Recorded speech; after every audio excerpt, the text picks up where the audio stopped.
माही मनीषवा कर। ये दोनों बच्ची के बारे में क्या बोलोगे? आज सच पूछिए तो लोग कहते हैं ना कि बेटा होगा तो कमा के खिलाएगा।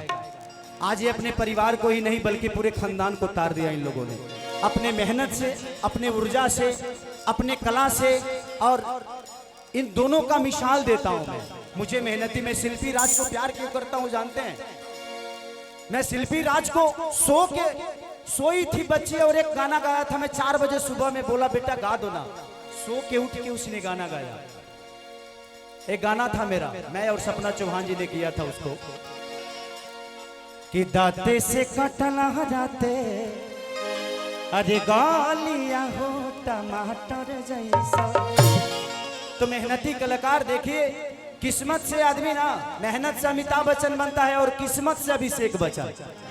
मेहनत करिएगा तो आज नहीं तो कल आप ऊपर आइएगा। और ये दोनों बच्ची मिसाल है कि आज ये कोई परिचय की मोहताज नहीं है। माही मनीषा का नाम ले लिए तो लोग जान जाते हैं ये कौन है। ये बहुत बड़ी उपलब्धि है बेटा। तो ये को नचनिए कर, ये को नचनिए कर, ये को नचनिए कारण कनिया के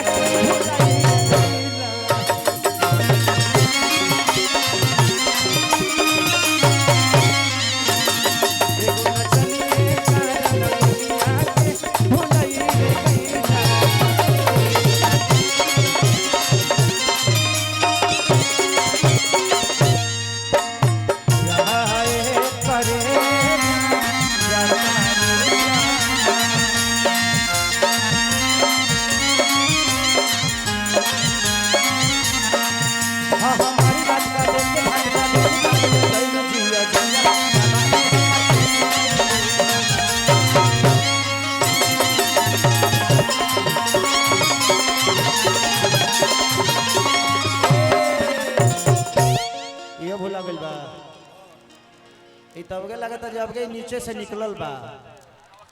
अब बताइए अब के लड़का भुला गई। अब के 6 घंटा पहले ही पैदा भइल होई। अभी एक मूड़ी में तेल लगले बा। तो काहे ना अंदर में रहल हो? कोनो दिक्कत रहल? गरमी ले सले रहल तारा? बाहर आई जरूरी रहल? आ यही बार आई जरूरी रहल? हतना भीड़ में आई बड़ो। एकरा वही में भुला जाए के चाहिए। बाबू चिंता मत कर, तोर बाबू एगो औरी घींचे गइल होई हैं। ते औरी 2 घंटा ने रह गइल तो एगो घिंचा जाई। ओकरा बाद तारा दूध जबरदस्ती छोड़े के पड़ी ना तो तोर माई छोड़वा दी कि अब ते मत धर, तोर बाबू धरे लगले। कौन बात ना भाई, जिसका फिल्म है रिलीज करके ऐसे मत छोड़िए आप लोग। फिल्म को ध्यान दीजिए, पोस्टर इधर उधर घूम रहा है प्लीज। जहाँ है इसकी मम्मी चाहे मौसी चाहे जे भी होखे, है लड़का इतना आदिवासी खानी लागत हो कि झारखंड से आइल बका पापा गेले कर। हाँ तू ही हुआ, तू ही पापा हुए को। तू पापा तो खाना बाते पर चाचा लागत रहो। भैया हाँ प्लीज आपसे रिक्वेस्ट कर रहा हूँ, उधर से कुछ मत फेंकिए आप लोग प्लीज। अरे आप भाई हैं, आपको फेंकना ही है तो मोहब्बत फेंको पगले, ईटा ढेला मत फेंको। हाँ जहाँ जहाँ चढ़े के बाद चढ़े जा लो। कोनो ऐसा पेड़ बाकी ना रह के चाहिए जले 2-4 गो डाढ़ टूट के अंदर ना चल जाओ। चले तरह लो मनिया मत देखा लो यूट्यूब वाला लो भाई। हमें ही जाता ना बात कहता नहीं, मस्ती खाती कहता नहीं। लोग के हंसे खाती बेकर के तू लोग अलग टाइटल मत दे दी हो। हाँ, पहले हम कह देतनी मजा खाती कहतनी, तनी मजा ले हल जाला कि आधी आधी रतिया पिया बुलेटियो लेके जाना ओकर नचियो देखे जाना कि नाच के नशा में एक कसियम रोटियो ना खाना। इधर आइए, हमारे अखिलेश कश्यप जी विवाद के भंडार हैं। ये मेरे जिंदगी में जब से आए हैं तब से मैं निश्चिंत नहीं हूँ। बाबा आप महापुरुष हैं, आप पैर मत छुआ करिए। आप ब्राह्मण कुल के आदमी हैं, और इस धरती पे ब्राह्मण पूजनीय होता है, इसलिए आशीर्वाद दीजिए। मैं कितना बड़ा स्टार हूँ ये मायने नहीं रखता, मैं आपका छोटा भाई हूँ ये मायने रखता है। इनका लिखा हुआ रामायण आप लोगों ने सुना ही होगा, बहुत अच्छा रामायण लिखते हैं। 2 रुपया हो 2 रुपया की गोरी तोरी चुनरी बझल कौआ, जान मारे लहंगाई लखनऊ।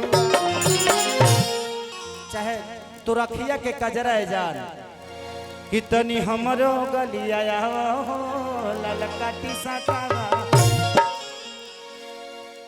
कि हमारी जान आज हरदी से बड़ी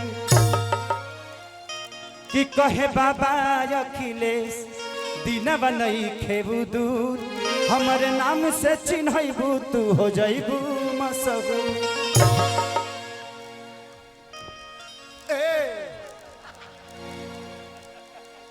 का हो अगर ये बतावा हम मुँह खोलने रहती तो मुंह में ढुक के तू भीतर चल गई रहता, ऐसे मत करो उड़ावे वाला। चलिए अखिलेश बाबा का बहुत बहुत योगदान है और अच्छे अच्छे गाने देते हैं। मैं चाहता हूं कि एक जोरदार ताली अखिलेश बाबा के लिए बजा दीजिए। कि याथी याथी रतिया पिया बुलेटिया लेके जाना ओ कर नाचियो लेके जाना।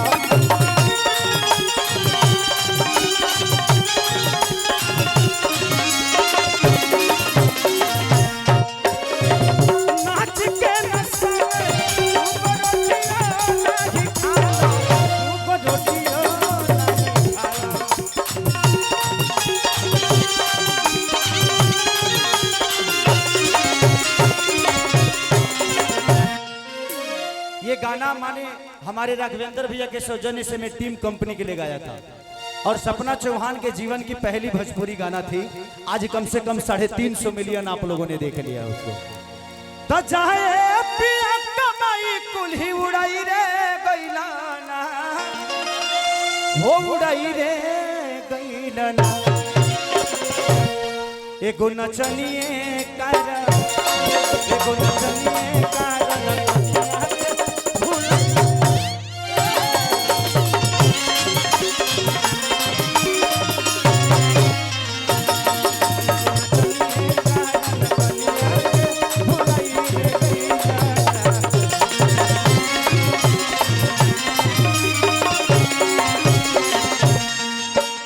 जो तेरी नहीं हमारी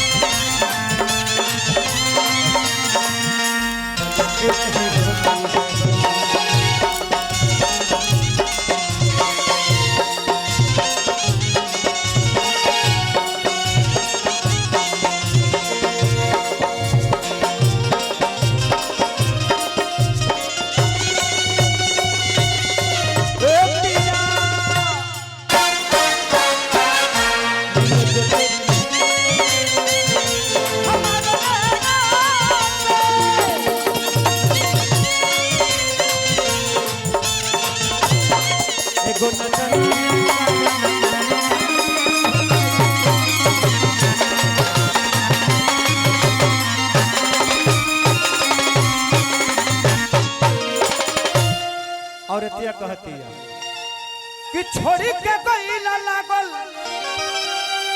बाबे देखी या में आगी। छात्र शक्ति के झाबर सिंह भैया की तरफ से बहुत पुरस्कार, भगवान से प्रार्थना से तहार हो ऐसे बढ़न नोटाई तो हमार हो जाई। कि छोड़ी के जाल राजा लाके देखी या में आगी, लाके देखी या में आगी। बड़ा पागल हौवा बलिया के बागी, हौवा बलिया के बागी। कि छोड़ के जाल राजा लाके देखी या में आगी, लाके देखी या में आगी।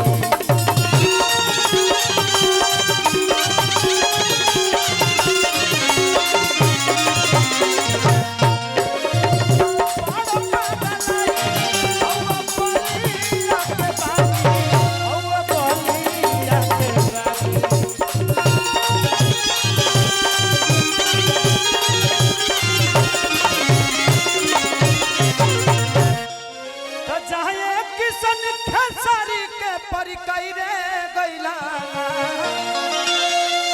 हो परिकाई रे गैला